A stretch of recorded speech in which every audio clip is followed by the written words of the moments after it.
माननीय सदस्य श्री जीतनराम मांझी जी।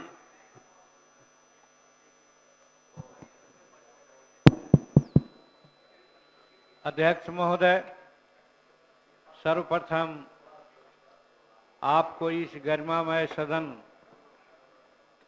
के अध्यक्ष के रूप में निर्वाचित होने के उपलक्ष्य में हार्दिक शुभकामना देता हूं, बधाई देता हूं और बधाई देता हूं पक्ष और विपक्ष दोनों के माननीय सदस्यों को, जो आपके कार्य क्षमता, आपका अनुभव को देखते हुए सर्वसम्मत से आपको निर्वाचित करने का निर्णय लिया।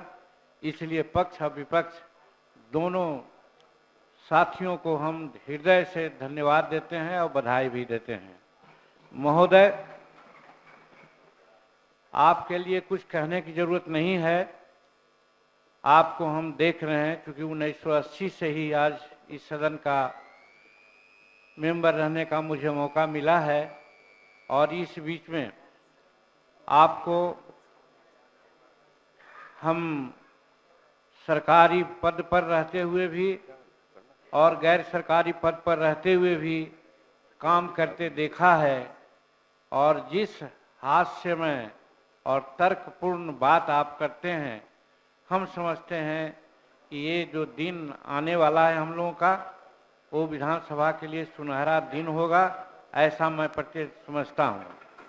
महोदय, प्रेमचंद की एक बात याद आती है, हालांकि वो कहने की जरूरत नहीं थी, लेकिन तो भी प्रसंगवश मैं कहता हूँ कि पंच के मंच पर बैठा व्यक्ति न किसी का दोस्त होता है, न किसी का दुश्मन होता है। यानी सब अपने नियम प्रनियम और जो हमारे कायदे कानून हैं उसके अनुसार काम होना चाहिए।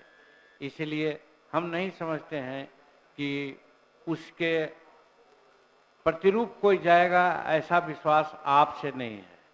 फिर एक बात और आ जाती है रामायण की, जबकि बहुत लोग तो रामायण को लोग दूसरे रूप में समझते हैं, लेकिन उसमें कहा गया है कि मुखिया मुख सो चाहिए, खान पान में एक, पालत पोषत सकल जग, तुलसी सहित विवेक। जहाँ ये विवेक आती है तो हम नहीं समझते हैं कि आपको ये बात समझाने की ज़रूरत है। आप खुद मर्मज्ञ हैं, सारी बात को समझते हैं।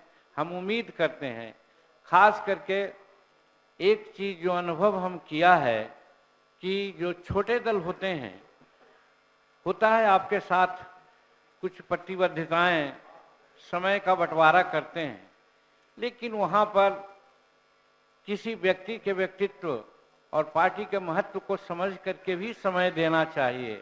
नहीं तो होता है 1 मिनट, आधा मिनट, इससे बहुत सी बातें ऐसी होती है जो ये गरिमामय सदन उस बातों से मरहूम हो जाती है। तो वैसी परिस्थिति में हम आपसे आशा करेंगे कि आप विषय की गंभीरता को देखते हुए, व्यक्ति के व्यक्तित्व को देखते हुए समय का जरूर निर्धारण करेंगे। इन्हीं चंद शब्दों के साथ आपका उज्जवल भविष्य और ठीक ढंग से इस सदन की कार्रवाई चलेगी, इसी उम्मीद के साथ आपको बहुत बहुत बधाई, बहुत बहुत शुभकामना।